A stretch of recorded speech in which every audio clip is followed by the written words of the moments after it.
Le commandant de la zone militaire de défense numéro 1, le général de brigade Jean-Olé Songo-Hondaï, a entretenu le 29 décembre 2023 au groupement des Trois Martyrs les jeunes volontaires de sa circonscription opérationnelle présélectionnés dans le cadre du recrutement d'un contingent de 1500 jeunes de nationalité congolaise en vue d'intégrer les rangs de la force publique.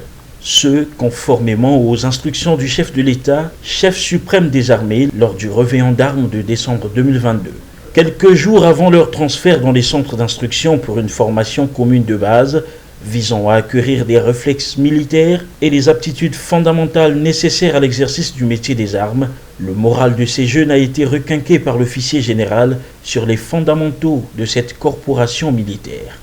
Leur brillant parcours de présélection n'a pas laissé indifférent le commandant de zone, qui leur a félicité pour ces différentes étapes de l'enrôlement avant de les exhorter à cultiver les valeurs d'intégrité, de courage, de détermination et de loyauté envers la patrie pour la défendre partout, en tout lieu et en toutes circonstances. Face aux privations multiformes, ces volontaires ont été appelés à tenir bon et à être des modèles qui inspirent la future génération.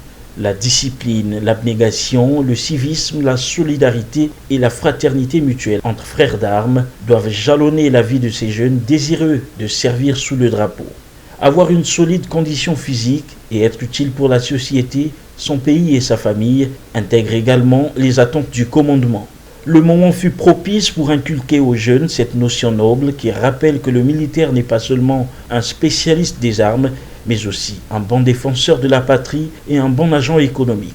L'armée congolaise, en plus de sa fonction régalienne, celle de sécuriser les populations, peut être aussi un maillon important dans la chaîne de l'économie du pays, avec à la clé la création des activités génératrices de revenus. Cette journée a permis aux jeunes de s'imprégner des activités avicoles entreprises dans le cadre du projet agro-pastoral de la zone militaire de défense numéro 1. Nous avons près de 20 étangs de poissons sur les hauteurs de Lombo. Nous avons une porcherie aussi à Lombo qui a à peu près une centaine de têtes.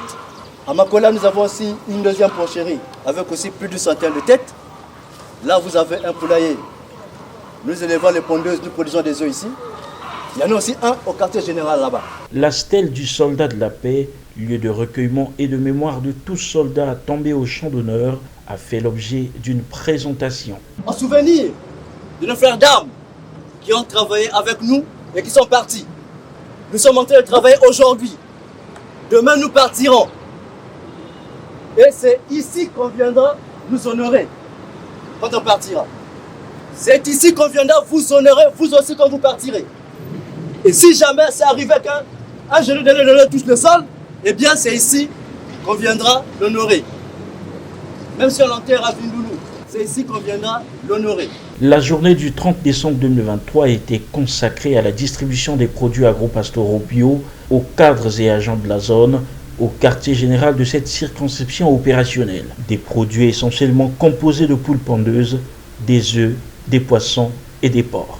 Des repas de cohésion entre les membres du commandement de la dite zone opérationnelle et les jeunes recrues ont été offerts en simultané au 31e groupement naval et au groupement des Trois Martyrs les 31 décembre 2023 et 1er janvier 2024. C'est dans une ambiance de cohésion et d'échange de vœux que s'est achevée cette série d'activités marquant la fin de l'année 2023.